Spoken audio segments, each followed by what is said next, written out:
Hey guys, I'm shooting this video as we are finishing up Leviticus and getting ready to head into Numbers. And the reason I want to just jump on and say a few things now is this is the place where I expect most people to fall off. The past couple of weeks, like I said, from halfway through Exodus and in the last video to into Leviticus, it's a little bit tough sledding at this point, so to speak. And so I just wanted to encourage you, keep at it. If you've been keeping at it, don't give up. I just finished Numbers personally, not because I'm more diligent or doing a better job, but mostly because I started before most of you, and it's been 100% audio for me so far. I've not that I haven't been reading the Bible, but all of that Genesis through Numbers, I literally did just listening to the audio, which goes a lot faster, is a lot easier to work in my opinion.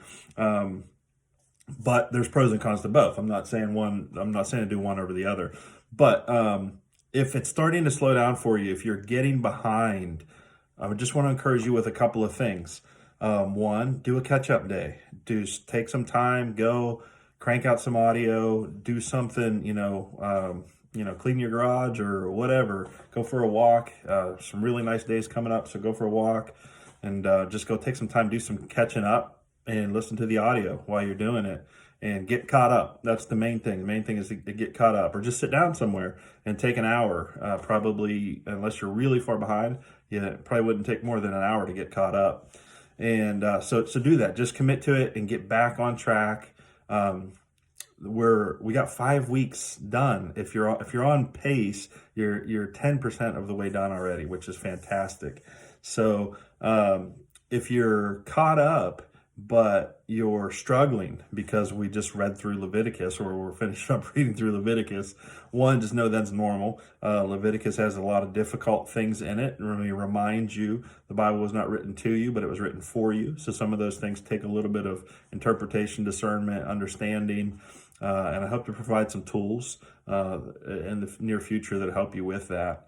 But also, I love that through Leviticus and Numbers, and even as we get into Deuteronomy a little bit later, there's just these great stories sprinkled in. So just live for the stories. Read the laws, stuff that seems kind of odd and confusing, and get what you can out of it. But just know that there's a good story coming soon. There's always a good story, no more than a few chapters away. And so appreciate those stories. Another thing that might help as we go through Leviticus, Numbers, Deuteronomy, if you find yourself just kind of getting bogged down in all of this Old Testament law stuff, I would suggest you go to one of three places and add to your reading, not just the assignment in Leviticus or Numbers, but you could go to the Psalms. That's one place. So maybe you do your daily reading in the 365 plan, and then you go read one psalm. And so you just read one psalm a day or a couple psalms or whatever. They're quick. Most of them are quick and short, and they're a lot lighter. They're songs. They're songs of praise and songs of lament and all kinds of things. So that's an easy place to jump in. It might kind of break things up from the Old Testament law. Also, Proverbs. Proverbs are just short sayings of wisdom. And so very easy, very practical, very light reading for the most part. And so maybe you don't want to go to Psalms, you could go to Proverbs. Or my third suggestion would be start reading one of the Gospels. In the New Testament, Matthew, Mark, Luke, and John, there's 4 books that tell the story of the life and ministry of Jesus. And when we get to the Gospels later, you may or may not like that we read all 4 of those in a row. It can get a little bit repetitive. And so maybe you want to read one of the Gospels beforehand. And so maybe start, Mark's the shortest if you want to read the shortest one. But any of them, Matthew's the first one, pick one of the Gospels.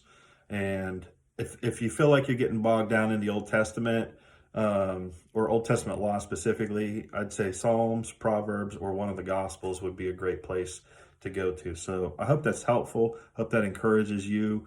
And also just want to say, like, there's just so much good stuff still to come, and we're going to keep giving you guys tools throughout the year to make this even more meaningful. So please do not lose steam on this journey with us.